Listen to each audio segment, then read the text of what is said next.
Good evening, everybody. I think we'll make a start. Contrary to there are three clocks in here. There's Mr. Cummins is one time. There's that one, and there's that one. So we're cutting them just in the middle. So good evening and welcome. Can I just go through the notices for fire evacuation? There are no fire alarms scheduled for this evening. Therefore, if the fire alarm sounds, please evacuate the building immediately. The fire exits are located at the rear and the side of this room. Go down the stairs and meet in the War Memorial Park. Don't forget, this meeting is being webcast and it's live on the internet, or pretty much live. And can I just remind you to either turn them off or switch your phones to silent if you've got them. So everybody happy? We'll carry on. Apologies for absence. I've received two apologies from Councillor Miller with Councillor Robinson substituting and Councillor Phillimore with Councillor Westbrook substituting. So welcome to those people. We haven't got any public speakers either, so we'll go crack straight on. Minutes of the meeting held on the 25th of July. Are we all happy that that's a correct record? I can sign them? Yep, great, thank you. What declaration? Any declarations of interest? Oh, sorry, yes. I beg your pardon. Are there any declarations of interest, pecuniary or otherwise? Councillor James. My son is on the council waiting list. I just mentioned that. Yeah, anybody else got? Thank you.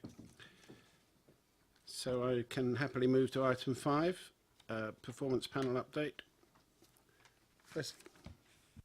Okay. Before I start, members, if I can just make an apology. As an oversight, the scorecard that's normally provided with the notes of the performance panel was missing from this evening's pack and has been circulated separately, but has previously been available through the members portal, so hopefully people have had a chance to see that information. Again, it's usual practice for the performance panel to appoint its chair at the first meeting. We had a limited number of attendees at the meeting, and they've chosen to defer that appointment until the next full meeting, which is due at the end of October. So again, it's usual practice for that chair to speak to the notes of the panel, and in their absence, I'm here this evening. The majority of the discussion on the evening was around the final outturn papers for revenue and capital, of which no issues were raised through the panel. They were comfortable with the information that had been provided.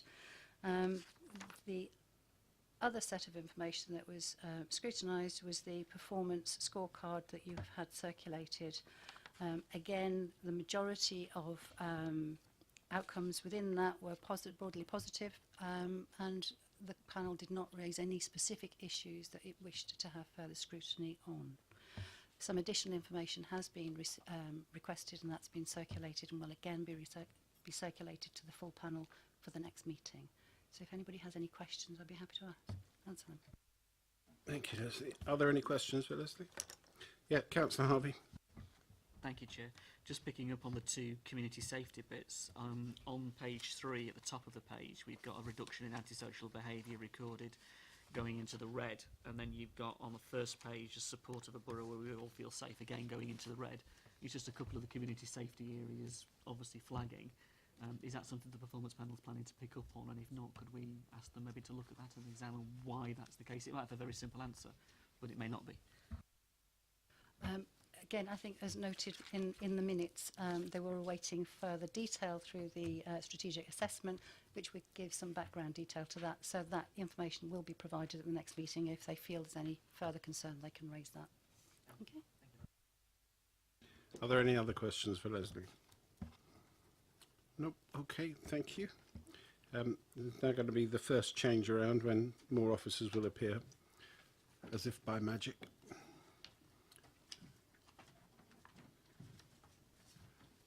Thank you, Kate. 3.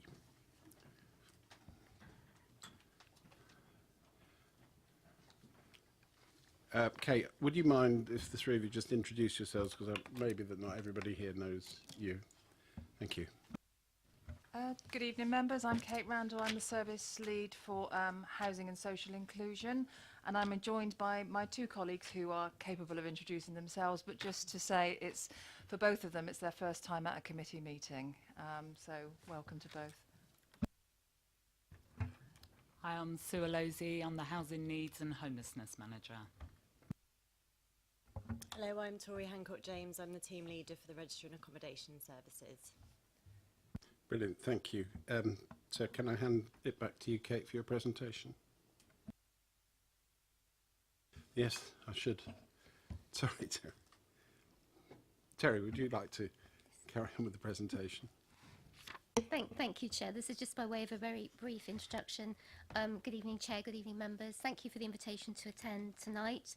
I'm sure that members will recall a fairly long process that we went through in establishing the allocations policy. There was widespread consultation and workshopping with members, with the public, with stakeholders to progress and agree on the allocations policy. And the policy, as agreed, reflected that consultation and those workshops and the discussions, and also reflected statutory policies, statutory guidance as well. The policy represents, I believe, the best use of a fairly scarce resource. So we have absolutely prioritised those who are most in need. They take the main position on our housing waiting list, and that is, I'm sure, exactly as it should be. And probably just worth sort of flagging up that the allocations policy is a small part of a larger jigsaw of help and support that's available to residents who need that and who need that from us. So we have things such as the rent bond scheme to help people get into private accommodation, the PSL scheme, temporary accommodation, and help to buy support and so on. So this isn't all we do by any means, but of course it's an important part of what we do. So Kate and officers will take you through a presentation. I appreciate it, some of it's reasonably technical, but obviously we have officers here who can answer any questions that you may have as well. Thank you, Chair. Thank you. And in terms of the piece of work that has been brought for you to consider this evening, there are a number of issues that you can always look into in great depth in terms of the housing register, but we focused in terms of what's in the report and what's in our presentation in relation to the particular work item that we were given by committee in terms of have the original objectives of the review and the new scheme of allocations been met? What has been the impact to residents and to the council of those changes, and are further changes required? And there are a couple of examples that were given in the work programme item. The housing allocations and policy can be quite technical for something which is essentially quite simply who gets what in terms of social housing nominations. But in terms of what determines actual policy and practice, there are a number of factors, some within our control, some outside of our control in terms of who determines who gets what. There is a fair degree of primary housing legislation which first came into effect in 1996. That was the first time there was any serious attempt to regulate what local authorities were doing with their housing allocations and nominations. And that's subsequently been followed up with a whole range of different statutory instruments which have required different actions from various time to time. We're not going to take you through the detailed provisions of all those parts of the legislation, rather than focusing on actually what's come out of the end of it and where we are now in terms of what we've got in policy and practice.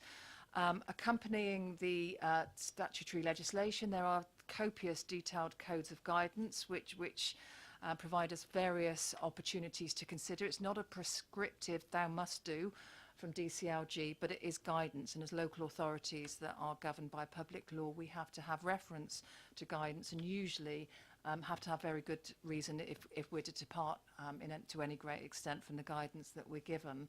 There's also public law legislation in terms of how we as a local authority need to act rationally and fairly and be transparent and not act outside our general powers of legislation. And there are also coming along at various intervals, different forms of case law. It used to be quite rare for housing allocation schemes with local authorities to be challenged. It's become more common than not in recent years, but also what guides what happens locally is a raft of ombudsman decisions in terms of what's right and what's wrong in how the legislation should be consulted. In any major change of an allocations policy, there has to be a significant amount of consultation. That's prescribed in terms of it being to registered providers, but as is good practice, whenever we've done carried out significant changes to the housing register, it's been preempted by significant consultation with members, stakeholders, and the public. And the reference to the consultation that was undertaken when the changes were put in place is within the papers. In terms of the final cabinet paper and the papers that went to EPH as part of that development process. And then on top of all of that, another sort of layer of complexity, if you like, is housing associations' own allocations policy, because our allocation scheme simply covers the allocation of nominations to social housing. Whether or not those nominations then get accepted or fit in with housing associations' own individual policies and practices may be another issue. And we have over 20 housing associations operating in the borough who each have their own individual allocations policy. So we have that sort of complex matrix of relationships going on with every single allocation, and that's all brought together through our choice-based letting scheme. In terms of what predicated the changes in 2014 and 15, there was, people may recall, the Localism Act, which introduced new statutory, depending on how you looked at it, opportunities for flexibility. Local authorities, for one of the first times, could determine who could qualify to come onto their housing register. So local authorities could set rules and regulations around who might be able to qualify, which is slightly different to people who are eligible to come onto the register because of their immigration status. So it's always important to make that differentiation. We also had a significant statutory guidance which brought together the DCLG's approach to the new legislation, but also some significant areas of case law that had gone through the courts at about that time, particularly in relation to what was known as cumulative preference, in terms of local authorities no longer being quite so heavily prescribed to have really sort of detailed definitions of housing need and different layers of sort of complex point schemes. We also had significant feedback from applicants and stakeholders, and that really shaped the nature of the allocation scheme that we've got here, particularly in terms of trying to dilute as far as we could the amount of complexity around nominations. And 2014, 2015 was a time when we were also dealing with quite a lot of significant social housing policy and practice changes, not only in terms of new legislation around tenancy strategies, but also sort of the onset and increasing rollout of welfare reform. As is alluded to in the work programme, there was a separate statutory instrument that even after we'd done all of that work, along came another statutory instrument that we had to make sure our scheme of allocation was legally compliant. That was called the right to move. It's been had fairly negligible impact, but it did require a cabinet report and a separate decision at that point in time. I'm now going to hand you over to Sue in terms of going through some of the more details of some of the changes. Thanks, Kate. So we went from having an open housing register where anybody could join, and at one point in March 2015 we had over 8,500 people on our housing register, and in fact there was about 700 of those people had no housing need whatsoever or local connection to the borough. It was a complex system.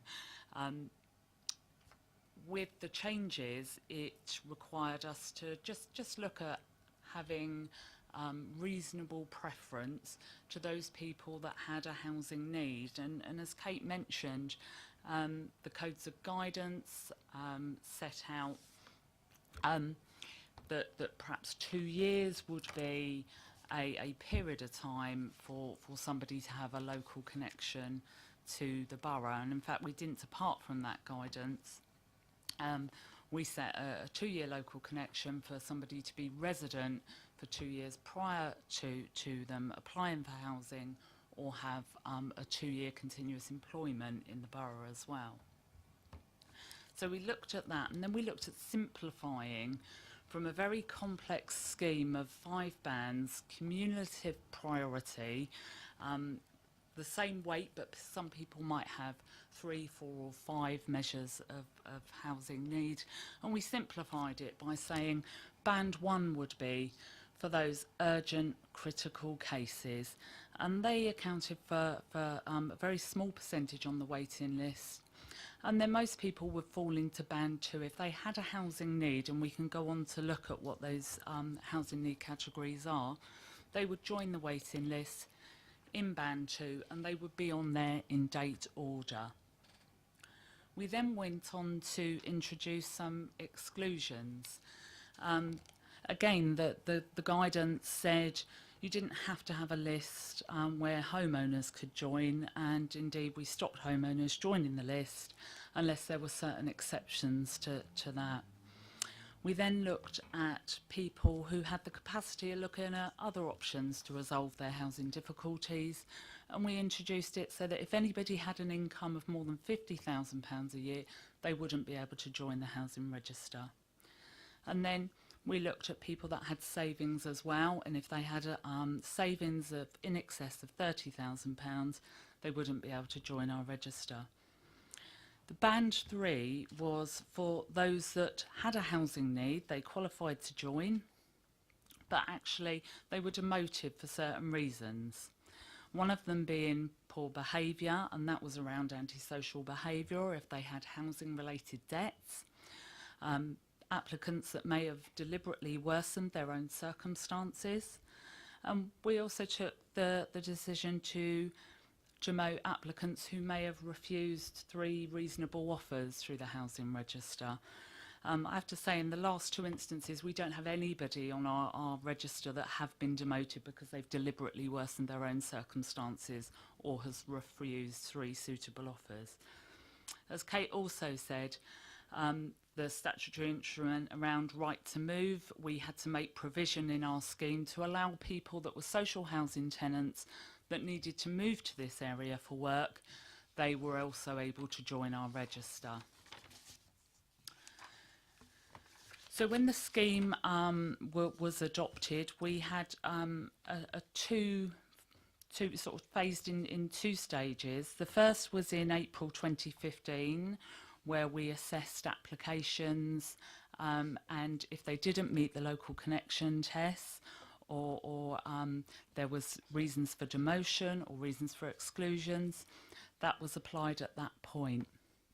And then in October 2015, that's when we fully brought in the 3-banded system and the requirement to have a housing need to join our register. We started reviewing everybody's application from December 14 onwards. So people had, if you like, an opportunity to use the priority they had under the old scheme of allocation before we moved on to the new scheme. And as we said again, in June we were required to have that provision for people that needed to move to the borough for work. So when we talk about housing need, our scheme has 11 categories of housing need. But actually what we need to take into account is set out under the legislation and also is influenced by the Code of Guidance, giving us things that we need to think about. So housing need, we have to give a reasonable preference to those people who are homeless, and that includes people who may be homeless intentionally. If they are not in priority need, we have to give them a reasonable preference. And the same applies for those people that we do have a full rehousing duty to under homelessness. We do have to allow them onto the register the same as those that are intentionally homeless and also not in priority need. We also look at people who are in unsatisfactory housing, whether that's overcrowded, living in shared accommodation, in sanitary accommodation. and people that also need to move on medical welfare grounds. That's not just limited to physical disabilities, there's mental health as well. And we also look at people that need to move to our area because otherwise it would cause them hardship.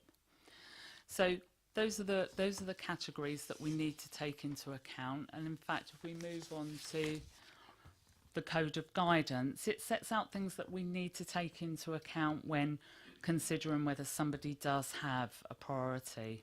And that's things around lacking bathrooms, hot and cold water supplies, as I say, sharing accommodation, children in flats, and the need to be here to receive care and support, adaptations. The first two slides were just talking about what the legislation sets out that we should take into account. But following the consultation, we adopted some local housing need criteria. And we also allow people onto our register that are living in tied accommodation and people that are in private rented accommodation, but it's unaffordable to them. And also to help create Move On, and because we had the spare room subsidy, we included people that were social housing tenants onto the register that were under occupying accommodation by 1 bedroom. And also, again, we had to have provision in there for people that needed to move to the area to take up employment. So when we look at those, actually we're looking at excluding owner-occupiers that are in suitable accommodation or people that are in other accommodation that's suitable and affordable to them. So the actual categories are quite broad, and you have to consider each individual circumstances against all of those categories that are set out in the scheme.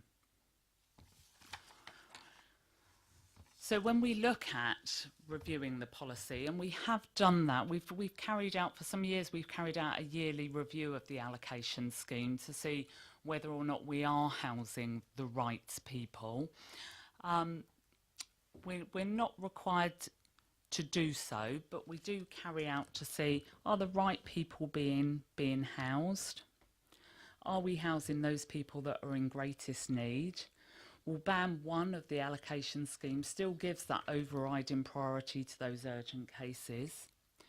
People that are now joining the register, it's not a mix of people that are in housing need and people that aren't in housing need competing against each other. We only have those people that are in housing need on our waiting list. We do look at, are we housing those people that require adaptations? And yes, those people are onto our housing register. If you take a look at the report, there's section 3.4 and 3.5 just really kind of sets out, are we meeting those objectives? We've simplified the system. It's quite clear now that we're housing people. You know that there's going to be a reasonable expectation that you will be housed within a period of time, whereas under the old scheme it could be that you're on the list, but because you're in a lower band you'll never get an offer of social housing. Actually, people that are on the list now will do, and we're able to give them a more realistic guide to, you may be on there, you may be waiting about 4 years before you receive an offer. And then you can have discussions with somebody around what other options they might have, and they may well conclude that they can remain in the situation they are and wait to get an offer of social housing. So it gives us some more targeted work that we do with people around what their options realistically are. And for those people, they may look at other options around shared ownership, as Terry was saying before, help to buy, intermediate market rents. But it gives us a more transparent system that we can tell people we are housing those people in the same band as you, but they've waited longer. I don't know whether you want to take this opportunity to have a look at the sort of impact and the objectives and any questions you might have following on from that. Thank you, Sue. That's excellent. And congratulations on your first visit to a committee. You wouldn't have known. So, members, questions to the team? Sorry.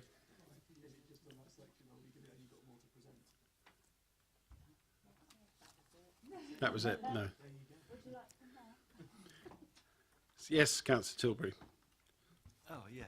Yeah, a couple of questions sort of raised with that. The first one is on the 50,000, that sort of figure obviously probably made sense at the time, was it sort of 4 years ago, but of course house prices have gone up quite dramatically since then in rents and such like, so that really, you know, that really should be sort of index linked and not really to wages, but really to house prices, because that's the reality, and that £50,000 household income actually sounds quite high to most people who already own a house. But to anyone trying to buy a house, it's unrealistic now. It's, you know, I mean, if you're 3 times your joint salary, you couldn't buy a house, I think, in this area. You'd probably get a 1-bedroom flat. But I think that's something that should be looked at, and you know, as a how that's dealt with year on year. But the other thing that comes up from a case I dealt with, I sort of the officers are aware of, where we had someone who was in private rented accommodation, but it wasn't particularly unaffordable, and the problem is, but the landlord wanted the property back, so of course he had to give her a proper notice and such like. But they couldn't go on the housing register at that point until the 2 months had elapsed of the notice and the 30 days after that. So effectively, they're trying to, you know, they're sort of got to annoy the landlord by staying there longer because they need to go on the housing list, which seems a bit crazy. It's probably an unusual situation because most private rents are unaffordable, so we accept that. But it seems an odd distinction, because just because someone's fortunate enough to have a rent that's affordable, you know, it impacts on them, but it also impacts on the landlords who, again, next time think, well, probably I'd rather not bother. You know, it's and that's the two, though. I think that's 2 areas that really need looking at, because it puts an oddity in there that isn't really necessary in that case. There, you know, it just seemed to. It may be a bit of an unusual. I've only come across it on one occasion, because most private landlords charge what the market will bear, basically. But this was an odd case there. But it sort of helped her while she was there. But of course, when that ran out, she was disadvantaged, you know, by it. You know, it's thank you. Right. Yeah, I think in terms of the 50,000, when I take what you're saying in terms of being able to get a mortgage for 3 times £50,000, but there are other options around low-cost home ownership. So we had, I think it was about 23 applications in the last year from households that applied to join the housing register and were turned down because of their income being so high.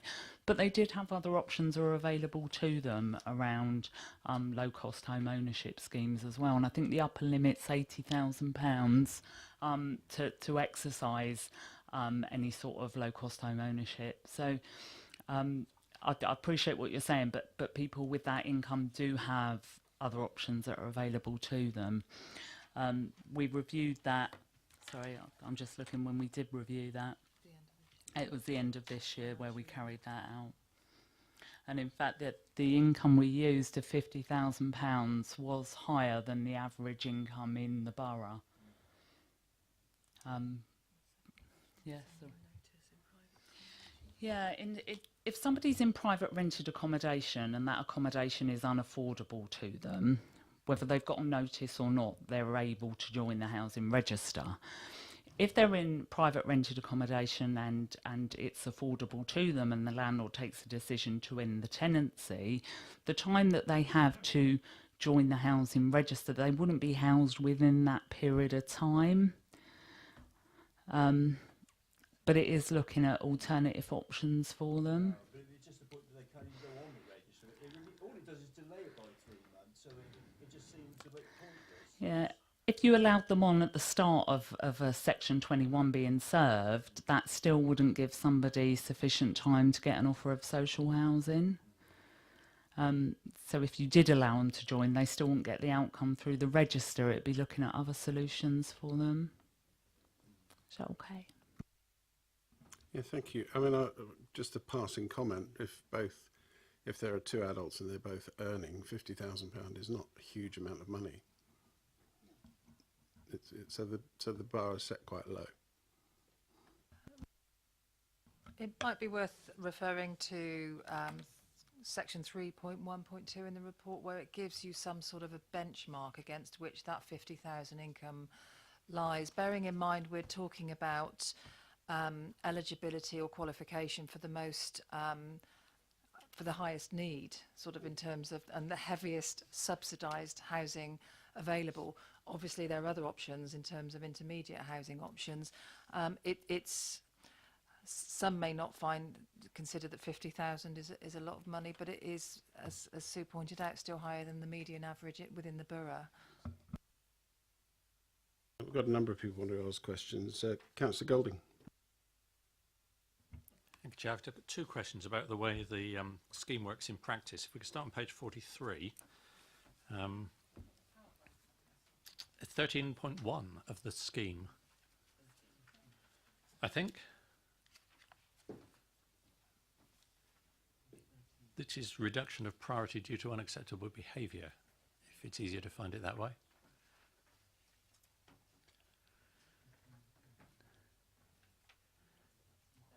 It's page 43 of our, okay. You've said that people get down into band 3 if they have arrears, and then it says exceptions may be made for those people who have accrued arrears due to welfare reform changes. And one of the most common reasons why you might have arrears is because you've been caught by the so-called bedroom tax. And those are the very people who most need to move, because moving is the one easy way of solving their rent arrears problems and their unaffordability. I notice we've got a very clear statement, but do the housing associations share it? Because in my experience in practice is that the big housing associations have an absolute rule. They don't make this exception. They just say that if people have got arrears, they won't let them occupy one of their properties. They should do. Certainly, if it's arrears that are solely built up as a result of spare room subsidy, we've done some focus work with them on making sure they allow those people to move down to something that's a suitable size. So if somebody's trying to move to something that still impacts on spare room subsidy, they won't allow them to move. But as long as they're moving out of the situation, they, I can only say my experience, they've done that, and we can always talk if there's a case you know about. The other one is on the previous page, which you've already touched on, and this is accommodation is unsuitable or unsatisfactory. It was whether people can go on the register, and particularly applicants living in self-contained private rented accommodation who are in financial hardship. Now, I've only met one case, but I met one case who was told they couldn't go on the register, even though they were over-occupying because the children had grown up and left. And I noticed that here it talks about financial hardship, but on your slide you talked about unaffordable. There is absolutely no doubt it was unaffordable for him because we'd been paying discretionary housing payment, but once it stopped, it was unaffordable, and he was still told he couldn't go on the register. And that, I gathered from what you said tonight, was probably a mistake on our part that I should pursue. Yes, thank you. Okay. Thank you. So, Councillor Westbrook.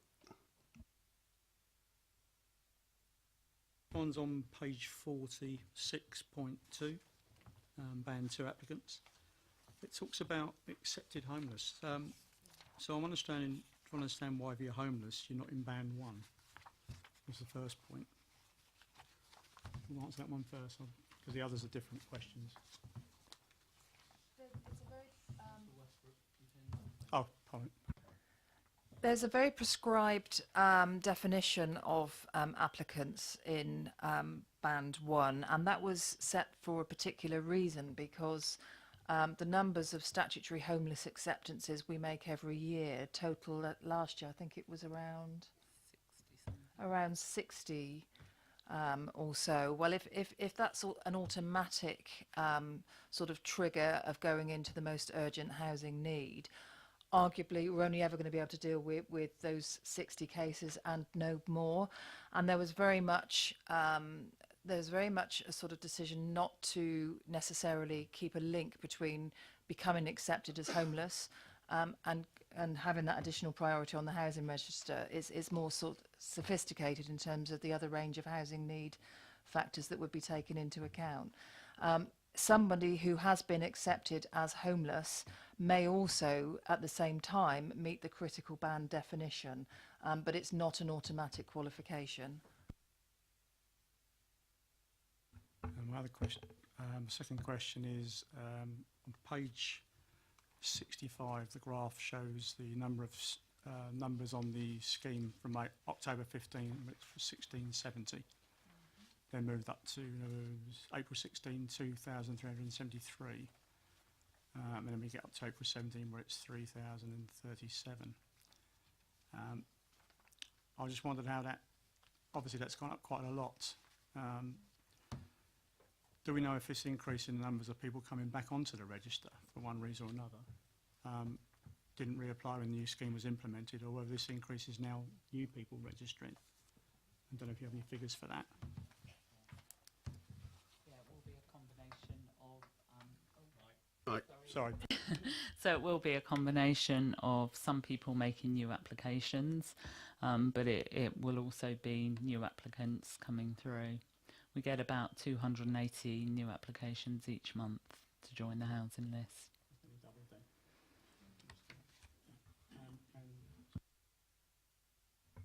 Okay, my last question is page, I think it's page 75.7, I think, I hope. It talks about currently 1,027 families. 87% of those have dependent children. Do we know how that compares to the earlier years in the numbers of how many we had originally of families with dependent children? Has that gone up? It's probably easier if we give you a written answer to that, because I think we have got that information buried in different reports over the years, but we'll take that away and certainly give you a written answer on that. Do you, they were all your questions, Councillor. Yeah, carry on, Councillor. Excuse me. Yeah, just to explore a little bit more the point you made at the beginning, which comes at page 32, 3.3.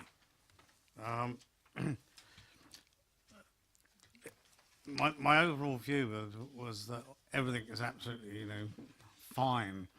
But I had a cause earlier in the year where, I think you know what I'm coming to, where a registered provider on an affordable housing development, you provided the applicants, I think, and then it started to assign the properties within its own procedures.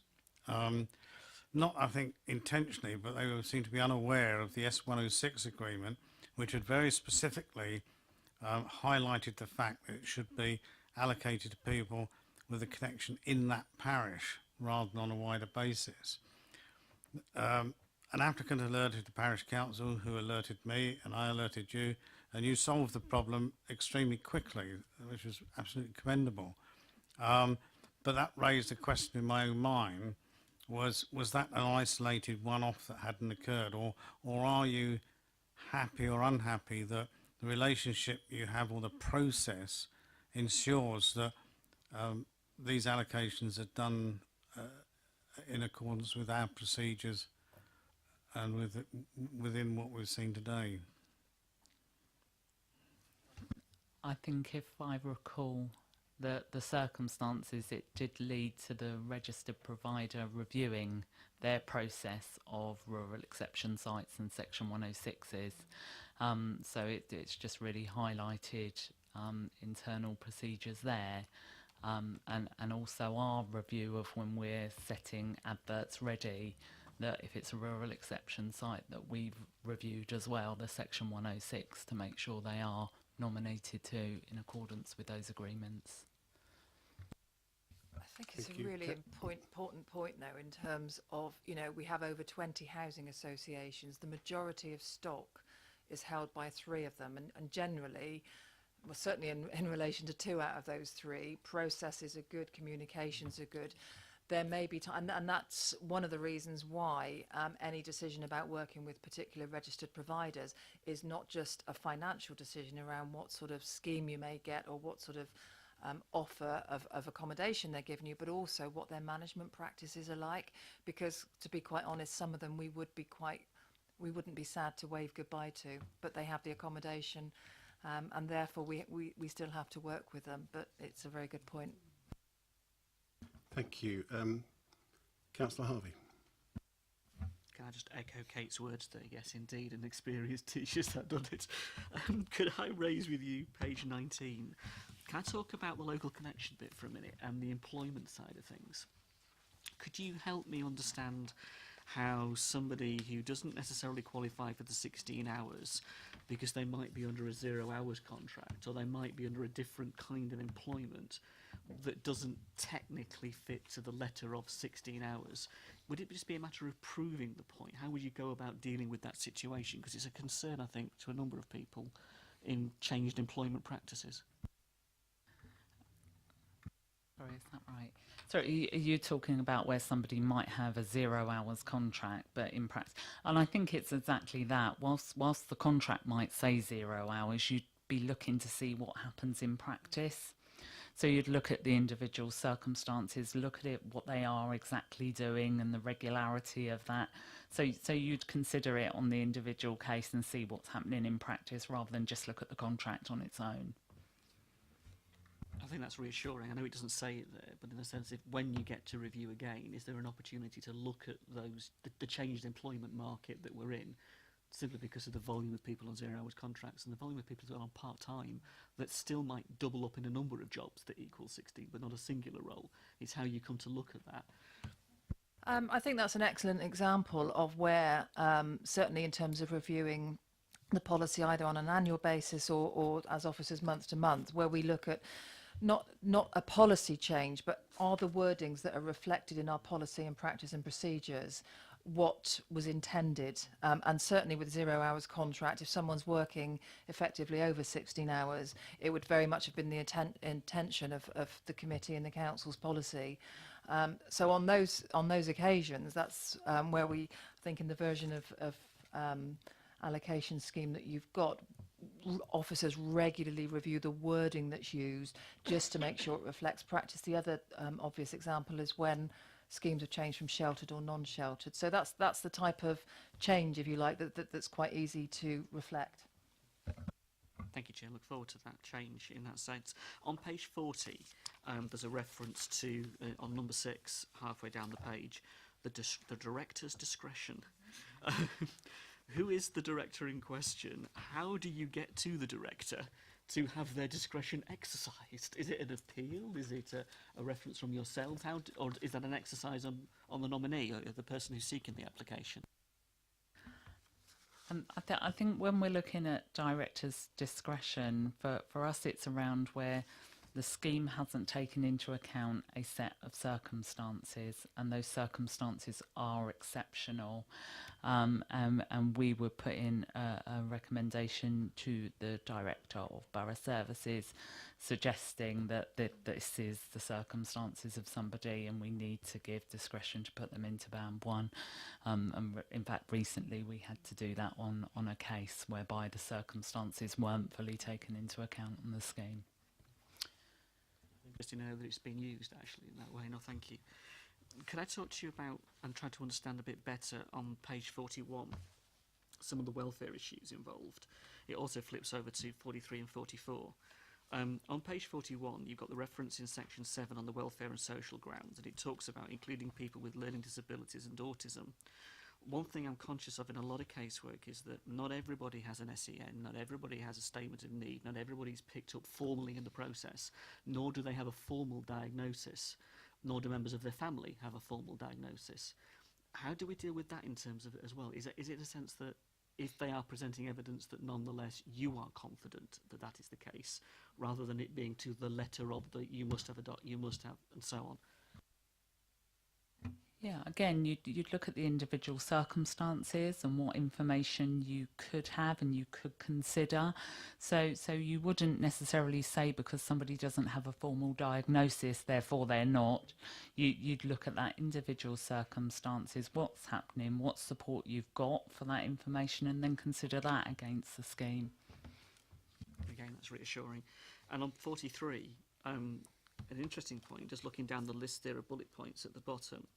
It talks about people in service charge arrears, and it talks about care and support charge arrears.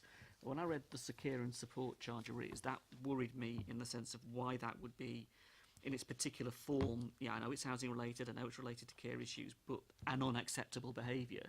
And then also on the service charge arrears, considering the issues we're now seeing with the management companies, and I've just presumed that is service charging arrears that may result, for example, from a management company. Some of their practices out there are dodgy as hell at the moment, and we're dealing with that in different places. But nonetheless, for those two particular points, and then over the page, it talks about repayments of loans and the absolute nature of it, the 6 years prior to, and I'm just conscious a tremendous amount of people might well be caught up for very good reason by those elements, and so shouldn't fall into the unacceptable behaviour grounds.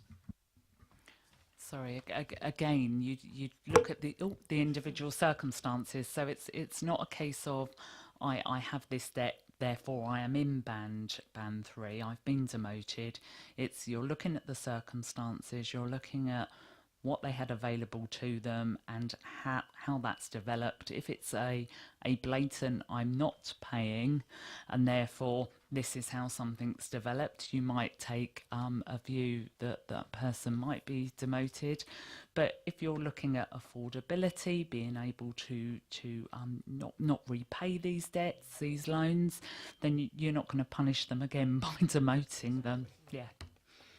That's where my point about the care and the support charge arrears came in, because I'm thinking, if county are going to go through with what they're going to go through with, if we're going to see come down the line what's coming down the line, more and more people are going to be placed in a position of not being able to afford the care because they're not being able to pay for it. In that context, I think it does change slightly the wording.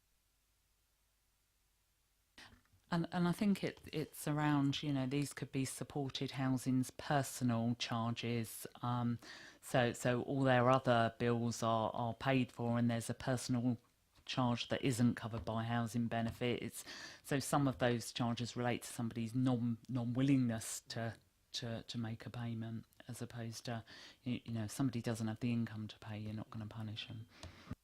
I think that differentiation is really important. Could I ask on page 72 at the bottom there, you've got table 3 that talks about the time on the list when housed. I'd really be interested to understand, and this isn't necessarily a question to answer now, but if you could come back to us, I'd really appreciate understanding, in band 1, what does that look like? And in band 2, what does that look like? And is there a difference in the picture relating to the bands? It is an important table there that gives us an idea. So not necessarily for now, but if you could come back to us on that, I'd appreciate that. And then on page 75, there's a question on, again, the table there.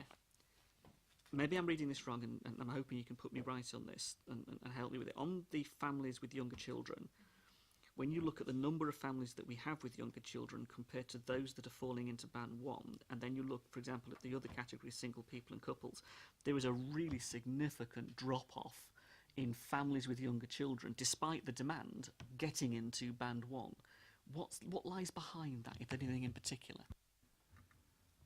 Sorry, I think, band 1 being the urgent and critical cases. So most people that you will see in band 1 is also there's provision for single people and couples who are under occupying larger units of accommodation. So we give them overriding priority to try and free up some family housing. So that's where you'll see most of the people from band 1 is those people that are under occupying accommodation.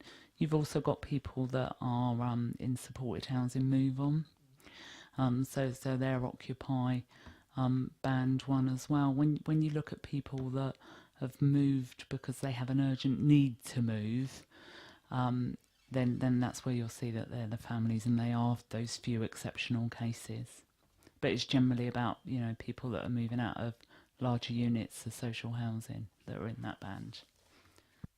So would I be right in saying if we're seeing that move on, we should be seeing families moving into that accommodation, and therefore the housing need being met from band 2? Or would they have to be in band 1 to have? Where does the overlap? If you're getting rid of them in one section and moving people on, and then having a changeover, where does it work? So where you've got where you've got people that are in band 1, so say you've got a couple moving out of their 3-bedroom property to go and move into a bungalow, then that unit that they've left is then available for families, and most of those you'll see in band 2. The other thought I was the question to ask really around some of the RP stuff that's in here. I know there's an awful lot of pressure on the very small amount of housing that we have in this context. A lot of concerns been raised around some of the quality of the housing that the RPs have on offer. I know there's an issue with people like refusing accommodation, if you like, because the RP won't bring the property up to a standard. And I've had plenty of cases where basically the RP says, well, I think it's a perfectly good standard and you should accept it. And it isn't for a family, or it isn't for an older couple, and so on. In those cases, in terms of refusing, and as it were 3 strikes and you're out, where do you deal with the housing association in all of that? I think it's an important question to ask, because I'm coming up against a case where again, the RP believes it's acceptable, and you go and look at it as a council. I'm saying, well, no, it isn't acceptable, actually. I wouldn't accept it in that respect. And nor should the resident be accepting it, you know, with no, houses without carpets, you know, doors hanging off of fridges and you know, in real issues, not silly little things, but real issues. But oh, well, we'll sort that, but it's perfectly acceptable for you to take in this current condition. Sorry, do you mean in relation to how do we deal with it in the register? The pressure on the RPs is coming across in the report that people feel that, well, I've got to take this property, because if I don't do, I'm going to fall off, I'm going to fall foul of the rules. Well, we've yet to demote anybody because of 3 refusals. Exactly as Kate's saying, it's got to be 3 reasonable offers before we will say you've been demoted. So I've yet to have any case brought to my attention whereby I need to have that conversation with the housing provider to ascertain whether it was reasonable or not. But certainly properties, to my knowledge, would be let at a reasonable standard. But maybe we can talk about... I guess it's your reasonable standard that you look to, not their reasonable standard. I think that's the point I'm just trying to push at. Yeah. Sorry, yes, it would have to be that we deem it to be a reasonable offer. Yeah. Thank you. I've just got one question before we go to debate. Back on page 75, I see that single people, 53% of the total. Have you any comment on that, and is it on the rise? The proportions on the housing register, even before the changes, the applications from single people were always the largest unmet areas of need.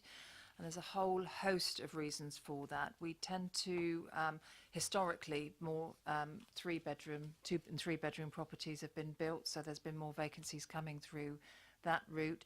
It also reflects changes in society in terms of more people being smaller single person households, and also some of the impact of welfare reform, where single people are less likely to be able to resolve their difficulties without resorting to social housing. So it's a combination of factors, and yes, it's something that marks our area. I'm not sure, I don't know to what extent that's reflected in other local authorities, but it's always been a factor in Basingstoke and Deane. Okay, thank you. So we will now move to debate. Who would like to kick off? I can't believe this. Yes, Councillor Harvey. Nobody else is going to put their hand up first, so I will. Can I thank the officers and Terry for the report and the comprehensive nature of it as well. And it raises loads of questions. I've got loads more questions beyond what I've asked, but I'm trying to tame myself to the few that I've got. I mean, I think the council quite clearly, in terms of marking its own work, and I don't mean to be disrespectful by saying that, but in terms of the you put in front of us, there's a page on page 77, there's a bit that says customer satisfaction. I'd kind of retitle that and say complaints and referrals, because the one bit of work that we don't have at the moment is the customer satisfaction bit, and I'd be very interested to understand people's experiences of our system from themselves, from their own stories. I think that's an area of scrutiny and analysis that's worth doing, because I think this presents us a really important picture. I think it's very important to pick up the trends that are in here, so we've got a better understanding of what's happening in the social housing sector. Again, it was one of the comments earlier on, Chair, in the report, on page 28. Strange comment, really, and it's just the annual review of policy has shown that there has been a slight increase in the number of disabled and gypsies and travellers and these groups on the housing register since it's been revised. We just prompted the question in terms of disabled people. You know, are we capturing more disabled people on the register because there's an issue? Now, I know in casework, in terms of PIPs, there is, and in representing people because of the impact of the benefit changes and the disability benefit changes significantly so. Some number of those questions fall out of this. So I think in taking this forward, Chair, and thanking for the report, I think there's a bit more of investigation to be done. And as with the work programme request, I'd quite like to actually talk to some of the housing associations, because some of the things that you've said tonight are questions that we should be directing at them and not you, particularly around their approach to tenancies and their approach to issues, as other colleagues have raised quite literally your experiences of it. So in taking this forward, Chair, I think perhaps we should do something with the housing associations, the two biggest ones in particular, I think, who are partners, to talk to them. And let's do something where we engage with some of our residents that have had experience of the system to bottom that out. Other councils, interestingly, have actually commissioned independent reviews, which has said, come and give us a health check. Again, maybe that's something to look at in the future, just an independent. I mean, Shelter have done it for a number of authorities around the country. This is one example. Nothing wrong in that, and just gives you that independent health check. Just as a scrutiny point of view, it might be worth looking at a number of these points, I think, in taking it forward. Thank you, though, for the report. I appreciate the work you've put into it, and it is appreciated. Thank you, Councillor Harvey. Anybody else want to? Oh, Councillor James.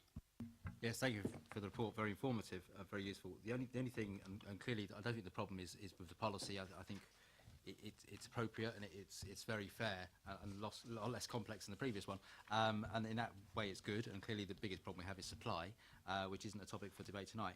What I would love to see, though, is although we've got on page 72, right at the bottom, there's this sort of 0 to 12 months, 25%, etc. Looking at each sort of group, if you like, in terms of 1 bed, 2 bed, etc. I'd like to get an idea of the average waiting time within that sort of cohort. So next year we can measure it, look at it and see, well, actually, are we bringing that down, or is it going up? Is it going up in certain areas, down in certain areas? Because clearly that's got to feed into local plans and everything else and developments we're looking at and accepting, and certainly where we've got a bit more control in areas like Manydown, actually are we addressing the need in terms of the affordable housing provided? Because obviously I think to have a measurable target each year to say is a situation, because numbers quite sometimes misleading, but times, because if you're an individual, you don't care how many people are in front of you, you just care how long you're going to be before you're served. And I think that would be a really good thing to see, so we can capture it year on year and look at the progress. Thank you. Anybody else? Gosh, well, thank you all, you and your team, Kate and Terry, for coming along tonight. I think from what's been said, it probably would be a good idea to bring the subject back in the new year, either January or February, with a view to perhaps involving Shelter, to perhaps have a workshop with residents and housing associations, so we can get to the points that have been raised. So that would be my proposal. Can we all agree that? Yeah. Thank you. Good.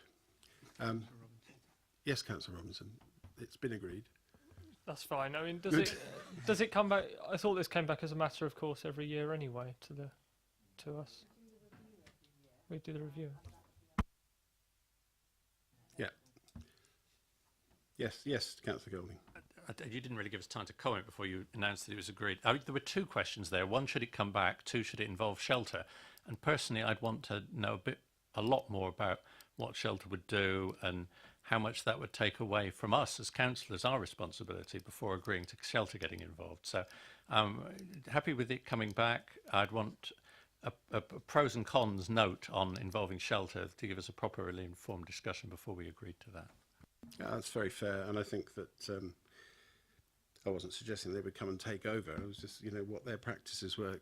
Councillor Harvey, did you want to? I think if we look to the housing associations and look to residents in the first instance, and then look at the issue of whether or not an independent view of an independent perspective is worth having an examination, other authorities have benefited from that. And in terms of scrutiny, when we've been looking at scrutiny training and what we should be doing, that is very much encouraged from local authorities to have that health check. And that's where the only place I would see somebody like Shelter perhaps, and that's just one name of many who could assist us in that way. But I think in the context of Vista Housing Associations and direct engagement by us with residents would be appropriate as a scrutiny committee to fulfil that role, I think. Thank you. Yes, of course. Yeah.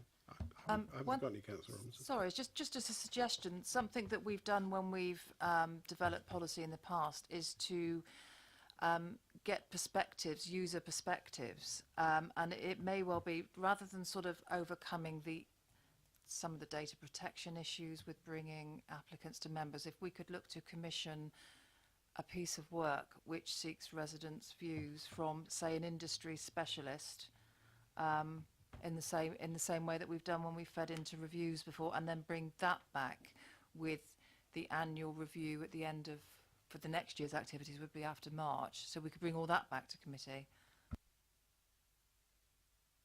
Thank you. Thank you. I think always getting external voices and listening to the public is always incredibly valuable. I just think it would be helpful as a committee if we could understand more before we go ahead and agree to something, what sort of form that would take. Because we're sort of talking about a workshop with residents being involved and housing associations being involved. But what I don't want to do is set expectations so high, particularly with members of the public, that, you know, come here, we're going to sort every housing issue under the sun. It would be great to hear a bit more about what sort of format that would take so that we manage expectations and ensure that what we're doing is incredibly valuable and helping the people who need it most. Yeah, I'm sure we can do that. Sorry, was there somebody else wanted to? Do you want to? No? Okay. Anybody want to say anything else? I'll be really slow now, just in case. Thank you very much indeed for the report. Thank you for coming and explaining it. Thank you also for all the answers that you gave. And we look forward to seeing you again probably in the new year. Thank you.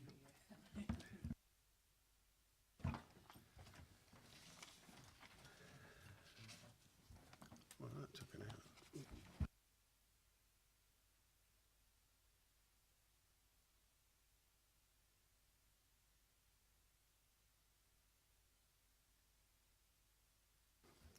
We're just changing the names to protect the innocent.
So, agenda item 7, and perhaps, Andy, if you would introduce who's here, just in case everybody doesn't know who they are, or they can introduce themselves, I guess.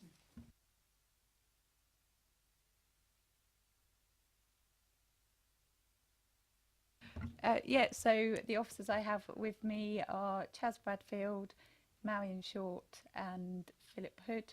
If you want all their job titles, I know what they do, but I'm not sure their exact job titles. I don't want to get it wrong. But yeah, they will deal with the issues in the report. Did you want me to very briefly introduce the report?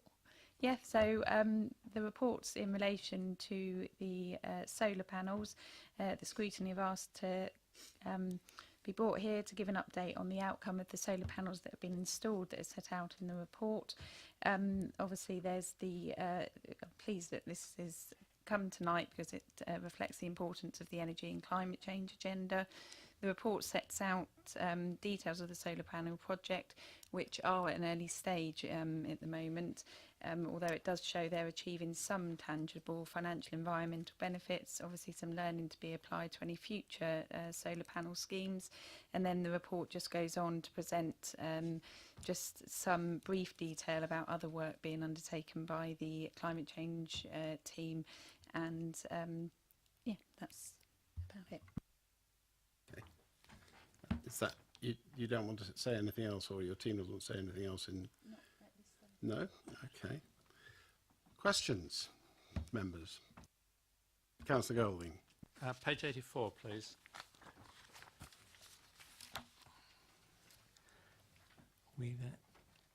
Actual CO2 savings 2016-17. Unless my brain's really misbehaving, that column adds up to 36, not 43. And then you've repeated the 43 in the next paragraph. So is it one of the in-between number, the numbers that have been added up that are wrong, or should it be 36, or is it my maths? Well, the councillor's right on the arithmetic, so...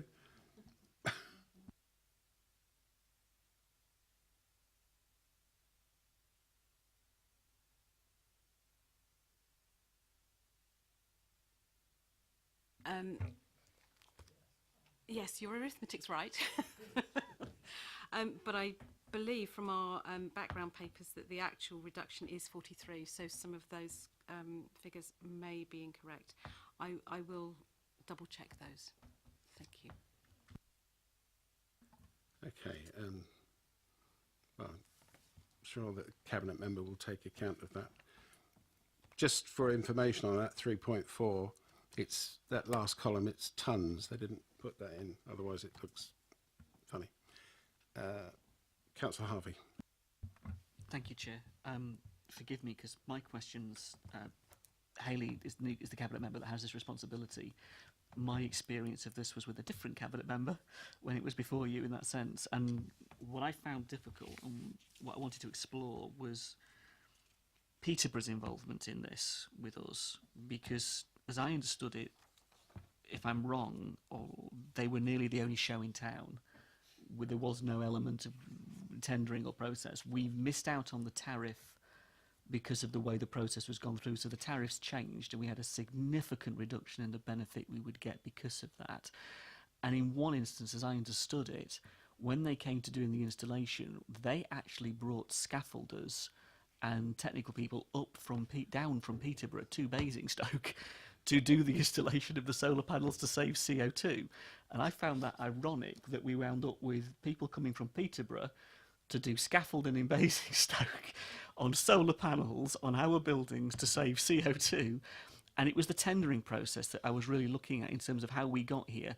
That shouldn't take away from what Hayley's rightly pointed out, which is the substance of the report. But it's an important question because it's procurement. And forgive me, it's not your... And I appreciate that, I respect that. But it's procurement, and it's an important point of why we wound up in that position. Because actually the tariff point's pretty important. Okay, so thank you, Councillor Harvey. Yes, so there was the Peterborough issue, and then because of how the tariff changed, then it wouldn't have given the savings that were needed out of the other portfolio. So that's why I then sat down with officers and agreed that it could come out of my portfolio in the Green Investment Fund, because that's got very different criteria, etc. So that, I mean, A, it's positive that we then were able to use that Green Investment Fund to put the solar panels on, so the whole project didn't come to a total standstill and we could still proceed. I am going to ask, if possible, Philip to answer any questions on the tender process with the Peterborough project. I'm not sure about somebody coming down from Peterborough. I mean, I don't know. If the officers here tonight don't know, then I can find out and let the committee know. That's not an issue. I can provide a bit of background from my involvement at the start of this process. So Peterborough, we used them because they had a framework agreement. So they had been out on an ODU compliant tender, and they'd had a contract to Mears. So they were the contractor, but as far as we were concerned, Peterborough, but they were subcontracting the work to Mears, but their subcontracting the work to Mears was through an ODU compliant tender process. So they had a framework agreement which we were able to opt into and secure those tendered rates that they'd got from Mears. So that's why we went with Peterborough, because they had already been through a tender process and we were able to use that without going through a detailed ODU process ourselves. In terms of, they say the contractor was Mears, I think they're a national contractor, so I don't know where they source their different people from, scaffolders and so on, but they did the work, so I don't know where they actually travelled from. It just raises lots of questions about the procurement process, really, and maybe that's an area that we need to examine in a different place. A couple of occasions recently we've had procurement issues. You go back to the malls and the problems we had there. I think this is worthy of examination, whether in this place or whether with audit. It would be appropriate to pick that up, I think, and refer that, if not here, then to them. I'm uncomfortable with the idea of a framework agreement relating to one single supplier. We shouldn't be in that position easily. We shouldn't be in that position without good explanation. And if it then results, as Hayley's rightly said, and has to step in to save the situation, which is good in itself, but then raises questions of why are you in that position in the first place? And if it does transpire that we were in fact shipping in, as it were, contractors from Peterborough to fulfil this objective, it defies the object of the objective in terms of saving CO2 emissions, in terms of the whole notion of what it's about. That's a matter for somewhere else. Could I ask a question, Chair, my second question, on the where we go from here bit? In the report it talks about where the possibility is of other buildings, 311. Have we looked at, and is there a potential to add community buildings and village halls to that list, rather than it just being purely from the commercial portfolio? That might benefit those businesses with their energy bills that are in those particular buildings. That's great, and you can understand that. But if there's an opportunity to help our community associations in a similar way, that should also be perhaps looked at and examined as to an opportunity. Maybe it is. Maybe, again, I'm looking at that paragraph and it just says commercial portfolio. It doesn't say beyond that, and maybe it should. Do you want to pick that one up? Yeah, Hayley? Oh, okay, thanks. Yes, the initial tranche of buildings that were looked at for solar panels did include community buildings, and we are encouraging those community associations that manage certainly our buildings to explore the viability of solar panels as well. In terms of the other sites, we are looking at a whole range that have been assessed, and we've drilled down to the ones that look most viable. So the community buildings and village halls have been included in that previous work, and for various reasons, either the size of the premises or the nature of the usage of that building doesn't allow the finances to stack up. So we've drilled down to find the ones that are most likely to generate a return on investment. That leads us back just to the 3 commercial buildings. Is that what you're saying? They are the only ones in our entire portfolio that we realistically can do this on. I'm struggling with that bit, really. Just to say, on top of that, community village halls and things, they can bid for the Green Investment Fund loans, which you know, we're always trying to promote for householders, communities. I know that when we launched the loans a little while ago now, we did it at Brookvale Village Hall simply because that's a really good example of the solar panels on there. So it is getting the community groups on board as well to work with us and bid for that fund, well, those loans. And I know it's not always the easiest thing to do, but we are willing to work with them and get Powerty to discuss with them how it all works and the benefits for them. I mean, there's other buildings like the Anvil I could point at, and other major buildings in the town that you could look at, as well as just purely commercial stock. You're accepting that point or not? That there are other buildings that you could look at that we own? Yeah, that we are looking at other buildings, and it is ongoing work, absolutely. Okay, lovely, thank you. Councillor Westbrook. Yeah, thank you, Chair. Just seamlessly moving into feed-in tariffs. Do we know if the reductions in the feed-in tariffs introduced in 2016 have had any impact on the number of people applying for the loans or grants that you talked about? That's my first question.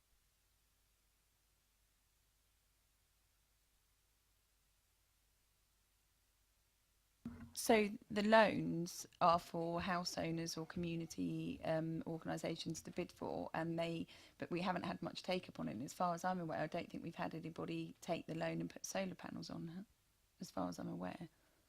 So whether that's a knock-on effect, but we've been promoting it and doing what we can. But it's not just for, these loans are not just for solar panels, they're for... Sorry, don't know about selling effect. No. Okay. And the other point I was going to make is actually on a bit further on in the report on page 85, 4.1 bullet point 3. Notes about the policy on installing charging points in council car parks to encourage the use of electric cars. Can I ask, are we considering a planning policy that would require them to be installed in new developments, for example in car parking areas that serve blocks of flats, etc.? I need to speak to planning. I mean, I'm not dead against it. We take that on board and pass that on to the planning teams. Yeah, absolutely. You done, Councillor Westbrook? That's okay. Councillor Bean. Thank you. Just as I was scrolling through there, on page 88, just under the financial implications heading, I was just curious to know, in relation to 5.2.3, around consideration needing to be given to replacing damaged panels at Brighton Hill. Obviously, that's quite a sizable chunk of money. What happened to these panels? Does anyone know, please? I can't help. I heard a rumour that people walked on them, but no, it's in the report. So, okay. Yes, I can confirm that they were walked on by somebody retrieving a ball. The pavilion is at playing fields, and a football had gone onto the roof, and someone went on to retrieve the ball and stepped on the panels, which resulted in damage and subsequent fire. So, can I just come back on that one? I'm assuming, obviously, there's always a risk that this kind of thing could happen again. That if we are to plough money into replacing those panels, that we will be doing a bit of a lessons learned from that and doing what we can to ensure that we're not in a position again where we need to fork out more money to replace something. On that point, Councillor. It's just a silly one. Do we not have insurance for that sort of thing? We do have insurance, but the first £10,000 is effectively our excess, so we cover that ourselves.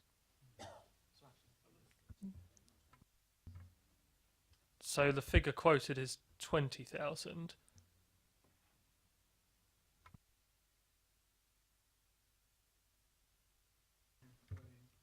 I'm advised that the original installation of the solar panels weren't insured. Any subsequent installation will be insured. I have to say, I'm struggling with that. How did that happen? How can we install something like that and they're not insured if it's our building? How did that happen? Something we'll have to look at, because I wasn't aware of that either. Kevin, this is your area, isn't it? Thank you, Sorry, Chair. Thank you, Chair. It is, yes. Yes, well, have you got a comment on that then? I haven't got a comment because I wasn't aware of that either, Chair. But I'm sure we will, after the meeting, we will find out why that was the case, if indeed that was the case. Otherwise, it'll have to come out of your salary, I suppose. Was that what you wanted to say? Or do you have another? No, it was just a case of, obviously, if the excess is £10,000, then fine, but then our payment should be £10,000, not 20. So, yeah. So, yeah. I mean, I would. Well, I'll make that comment later. Councillor Faulkner. Thank you, Chair. Yeah, I'm slightly underwhelmed by this whole situation. Not because of any personal situations, etc., but I just wonder if the boat has long since gone on solar panels, because if we're looking at returns of less than 5% over a 16-year period, the risk there is tremendous. I would guess we probably didn't insure the original ones because of the sheer cost, which would have rendered the whole project economically untenable. I'm not sure for £141,000 expenditure a formal procurement would have been, shall we say, worthwhile, because what doesn't seem to be covered here is the costs and the activity that's been put in by officers and who else, which was probably quite considerable in terms of cost. So I'm guessing that this 5% return actually is not a return, that we've actually spent a lot more money on it. And whilst we all want to have green initiatives, etc., this initiative to me seems to have gone. And it frightens me that if it's known that unfortunately one person did £20,000 worth of damage, what might follow, and others perhaps might follow suit. And therefore I just would throw open, have we got all the costs here? And if we have or haven't, is this project worth carrying forward? Thank you. Councillor Gavin James. Thank you, Chair, and congratulations, Officer Team, on getting 5% return on this, which is far more than we get from any other investments we have at the moment. Indeed, some of our recent investments, such as Urban Village, Plot O and Plot W in Basingview, actually left a considerable financial deficit. I think we should do a lot more of this, given the financial return and the benefits in terms of reductions in CO2 emissions, pollution and green energy. All wonderful things. We absolutely support it. What the problem is scale. We clearly should have done far more, far earlier, benefited from better feed-in tariffs, and we could have made millions out of this as a council and supported services. But unfortunately, some people are still stuck in the past and would rather do financial investments with bankers, and we know how good they are, getting 2% returns when inflation is 2.9%. This actually beats inflation, so it's genuine returns, which is a wonderful thing. And I'm sure Councillor Faulkner will support all of that. I think in terms of in terms of expansion of it, I think it's always very difficult when you turn around and say we're inviting community centres, because I know a lot of community centres have very small committees, very, very busy volunteers with lots of pressures, that the idea of going through this process without any technical knowledge or know-how is actually quite frightening. And I think we should be a bit more aggressive in terms of saying, we've analysed your roof, it's good enough for solar panels, it's a community centre, solar panels will serve the community, we're going to fit them, and do it in that way instead. I appreciate that might not fit into your green budget, but I think we should be a lot more aggressive in actually doing that and going through with it. I'd also like to look at more into housing and what we're doing with housing associations. They have a lot of roofs, they have a lot of people who have limited income, a lot of people who struggle with fuel bills, and solar panels, I appreciate we always start with insulation, because that's the best in terms of green effect. Insulation is obviously far superior, stop them wasting energy, but where the opportunities come along to put solar panels on social housing, we should be looking at that as well.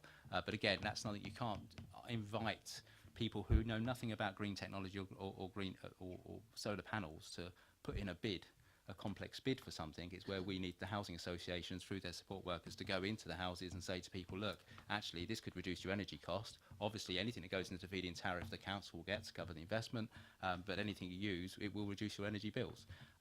It may mean they even pay some sort of charge for it, but as long as they're reducing their energy bills, we're cutting carbon emissions and making some money for the council, or at least paying for it. These are the things we should be looking at. So I think we need to go a lot further. Energy bills are only going one way. The cost of fossil fuels is only going up.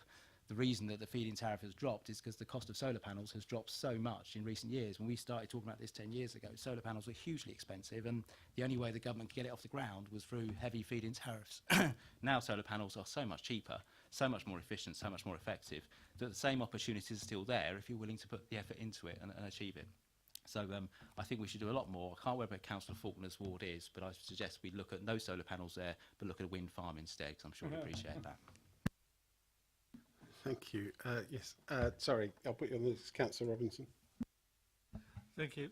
Is there any explanation as to why Parkland Civic Officers has underperformed on its estimate, where everything, quite significantly underperformed on its estimates, whereas every other one has exceeded its estimates? What page are you on? Page 84, the chart at the top.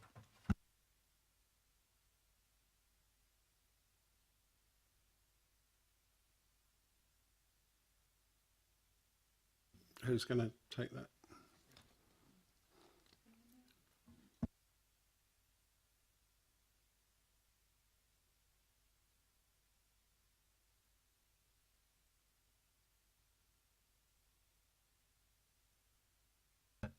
I think we'll have to come back to you on that one. There wasn't anything that particularly stood out when we were putting this report together. And it's fairly early days in terms of that assessment as well. Thank you. Councillor Richards. Thank you, Chairman. Yes, we talked about these solar panels, and they obviously have a certain fragility, and therefore the costs, there may be other costs, higher insurance costs, replacement costs, whatever. And we seem to be absolutely hooked on solar panels. That is a clear decision, obviously.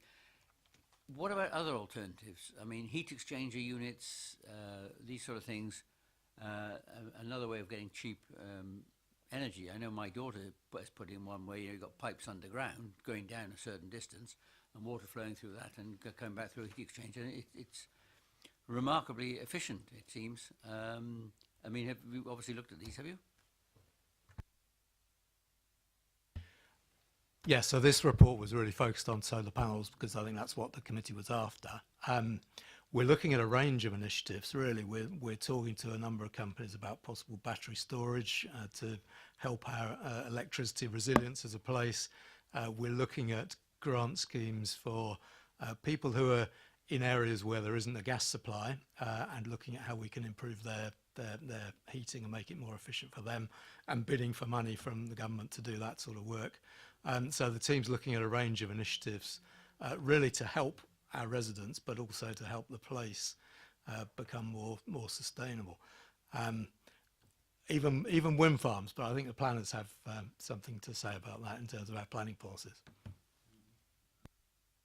Okay, I mean, it is, you know, there are many other forms, and the air-to-earth heat pump, or even if they live by water, water-to-air heat pump can add 2 or 3 degrees of heat and cost you nothing except for the capital to install them. And I think probably we need to extend this, the subject of this report, but we'll discuss that later.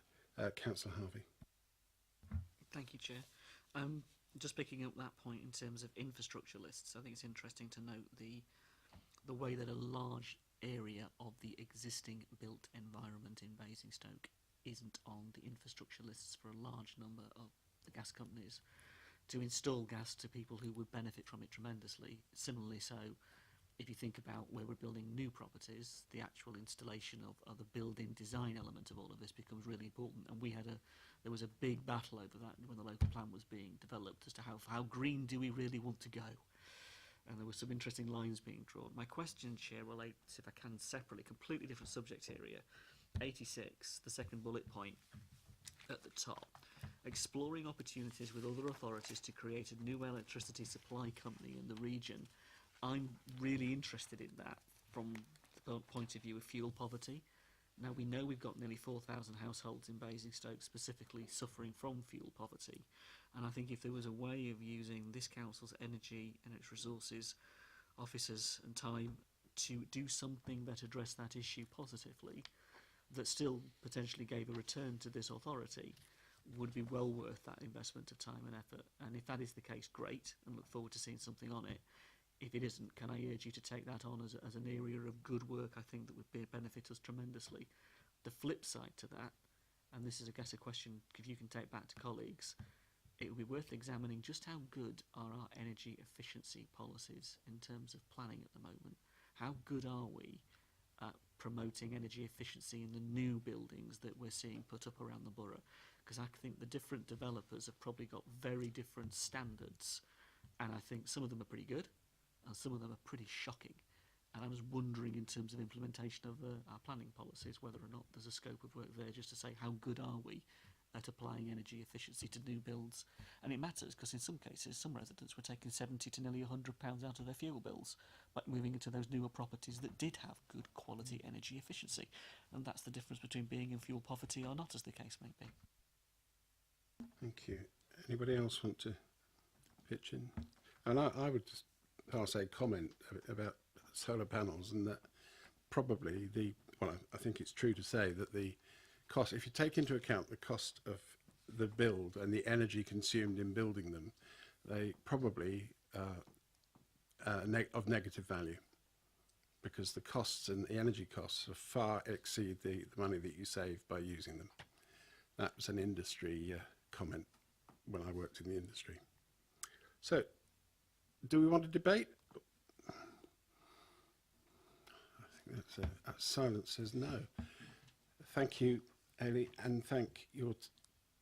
Yes, Councillor Harvey. It's not a debate, but are you going to just pick up the points? Can we capture the procurement issues and the insurance issues?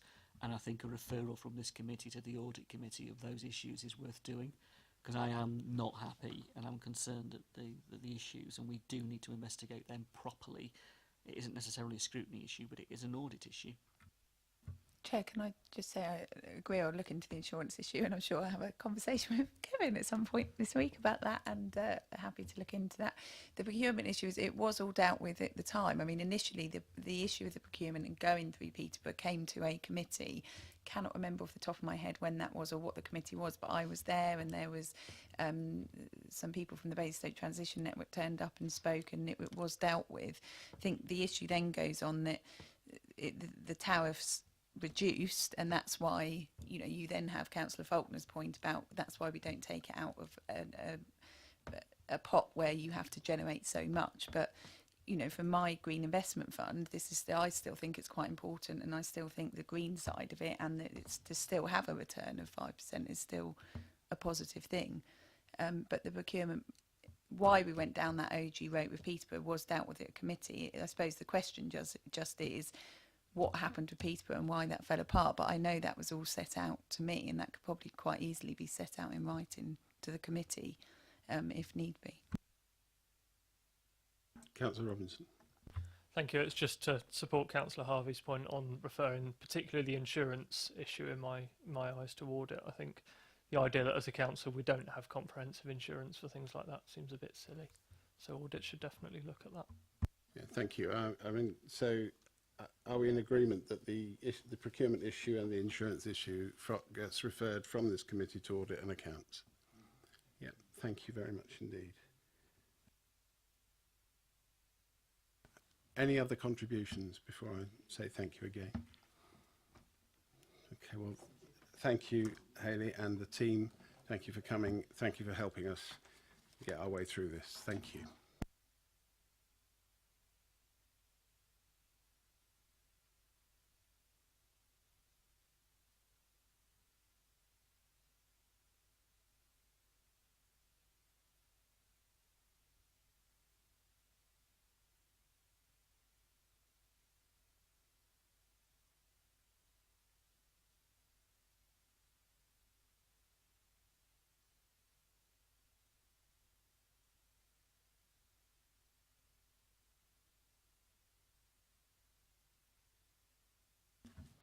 Thank you. We're on item 8, review of the work programme, and that's page 91 onwards.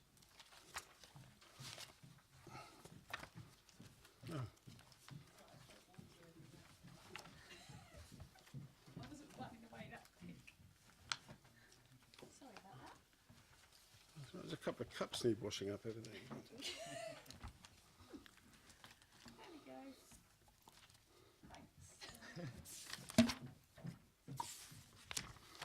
So yeah,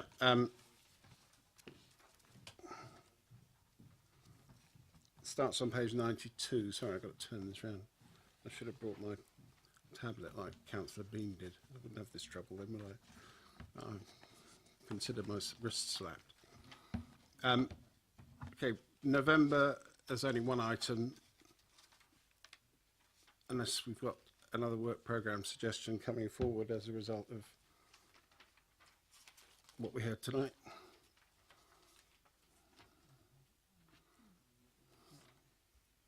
No? We're keeping you up, Councillor Robbins.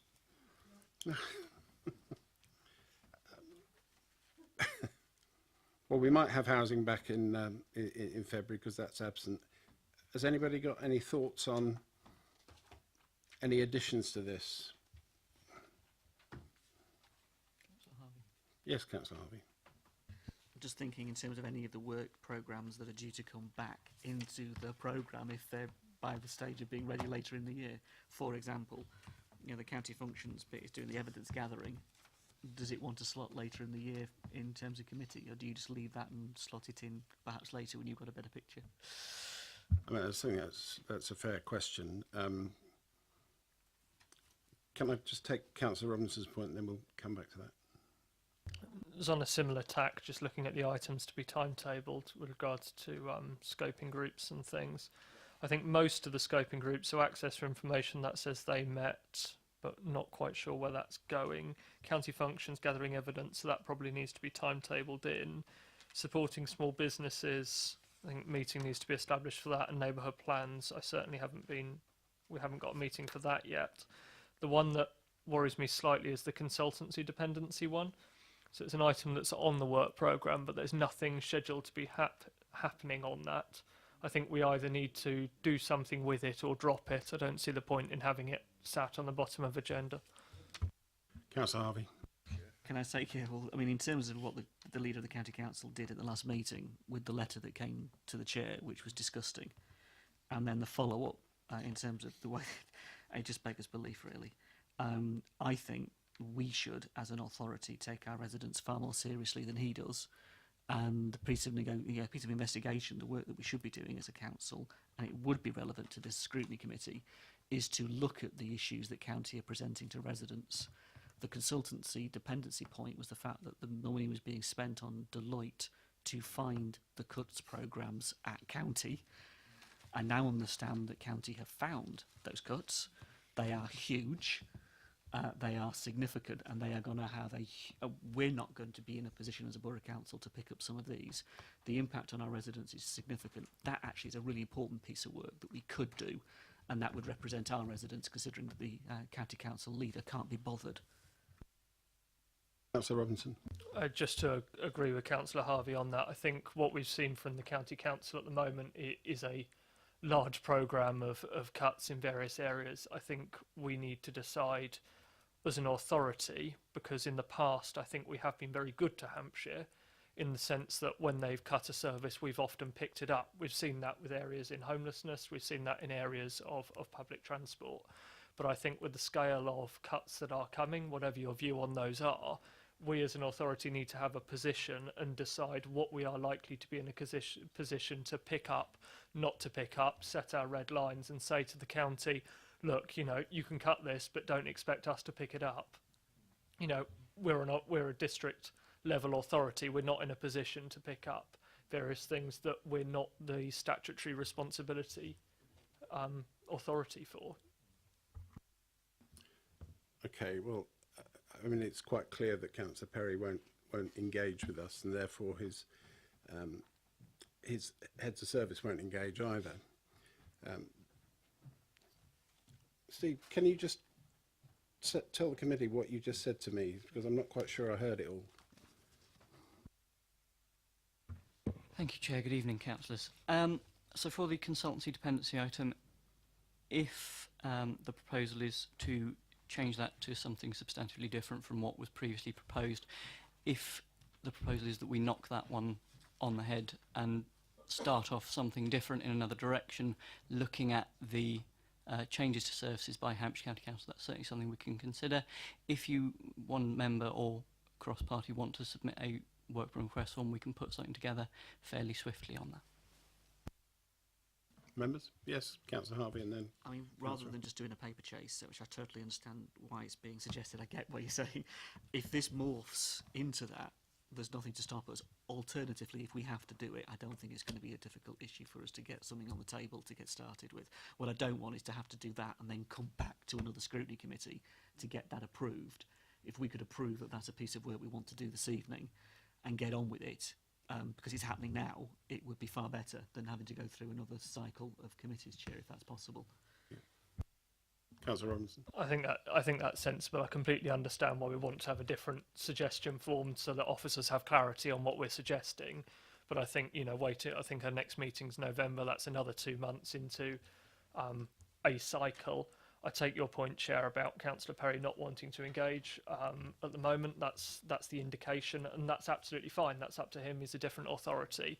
But I think we need to set our red lines as an authority and say, this is what we're prepared to do, this is what we're not prepared to do. We're not the statutory body for XYZ service. If you cut these, don't expect us to pick them up. And that needs to be communicated to Hampshire. Whether he chooses to to listen or respond to us is up to them, but we've communicated our position as an authority on behalf of our residents. Yeah, Councillor Golding. Just to observe, Chair, that if we go down the route suggested by Councillor Tristan Robinson, that we discuss what we are prepared to fund and not fund, doing it in November along with the report on the proposals for the budget strategy would seem entirely sensible, because it's a highly related issue. Okay, so we need to appoint some councillors to look at this. Yes, Councillor James, sorry. I mean, it probably feeds into the county functions bit, which I've been sitting on, and it's not really gone anywhere, because trying to agree what function you want to look at, by the time we get to the function, it no longer exists. The county don't do it anymore. They've cut it. So I think that one kind of gets absorbed into what's being discussed in terms of looking at the cuts coming down the line from the county, which are frankly ridiculous and appalling. But the other fear I do have is that county, although they won't talk to us, they will listen. And if we start sending messages that there are bits of their services that we might cover if they were to withdraw support for it, sends a very loud message about where those cuts could fall in a harmless way to them, painful way for us. I think we have to be, at this stage, clear to say that our budget position is we can't take anything that the county can't be asked to fund anymore, and to send a message that some bits we might pick up would be a very dangerous thing to do, because I mean, we've got two county councillors here. I will be going to county council saying they've got to fund it, they've got a statutory responsibility to fund it, and they are currently lobbying government to get some of those statutory responsibilities removed by government, so they don't have to put children in care, and bus passes won't exist anymore. You have to pay 50p a trip or 80p a trip and things like that, so the free bus pass is going to go. That's what they're actually asking government, to give them power to cut things that currently they can't cut because the law doesn't let them. And an entry fee for the tip, I think, is another great one. It's a choice, Thorpe Park or Hampshire Household Waste Recycling Centres, £5, £10 family ticket. So I think we should just actually not be committing to covering some of the stuff that county are planning to drop. We have to deal with that when it happens, and not be making ideas up front, because that just gives Mr Perry an opportunity to say, well, we can cut it and the borough will pick it up. And I don't want him to get that message. Don't want to make it easy for him. Okay. So can I take from that we do need a group of councillors to sit and consider this and come back in November? Yes? Okay, so who's going to volunteer? Councillor Harvey and Councillor Robinson. There's a surprise. And Councillor Westbrook. We already have a group on the second one of Councillor Faulkner, James and Phillimore. Do you also want to be included on that one, Councillor? Yeah, can be. Yeah. You want to be, yeah? And yourself, perhaps will Councillor Phillimore want to or not? Yeah, okay, come back on that. Brilliant. Okay, that was good. Anybody else got any suggestions on which other... We talked about the neighbourhood plans. We set up, that's the last one, we set up a group. Has that met? Timetable for that one. So meetings timetable for that, I understand. Councillor Harvey. On the small business one, it came up at CEP in terms of small businesses and economic issues. If we're picking that up, should we roll in the conversation that was had with that, or would that be better to be kept? I know you're going to have a conversation outside of this meeting, but as it's on the work programme, should we leave it for the chairs meeting to have that conversation? As you know, both of you in the room. Yes, I think is the answer to that. We'll discuss it at the chairs meeting. Yeah, but hopefully by then I'll have the minutes of the CEP, so I've got it exactly in writing what it is I've agreed to do. May I say, Chair, again, rather than waiting till November to get something rolling, if you, as the chairs, agree that that's a relevant way of doing it efficiently, that we do it, rather than waiting for it rubber stamped in November. I'm trying to... the chairs meeting's not until October now, is it? I believe that's correct, yes. Yeah, It's do you not know- that far away, because we're well through September. No, I'm just thinking you're very close to November. Okay, well, we'll make sure that's on the agenda. Good.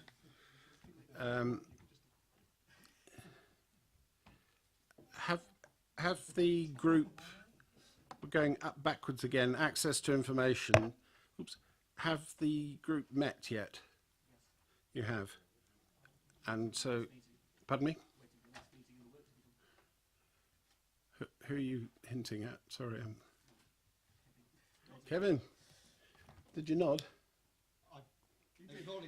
It was an It's an acknowledgement, Chair. So sorry? So we can, all right, we can progress that. Thank you.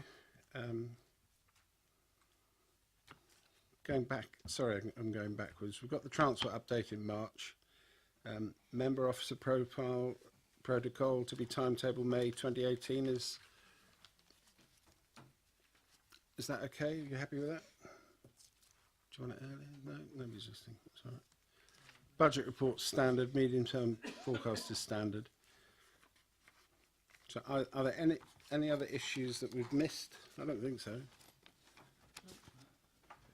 Good. Okay. Well, there might be something on housing. There might not. But we will, as suggested, put together something for us to have a look at in terms of the usefulness or otherwise of a workshop. Thank you, everybody. I think that probably brings us to a close. I'll get a nudge on my left if it hasn't. No. Brilliant. Thank you very much indeed, members.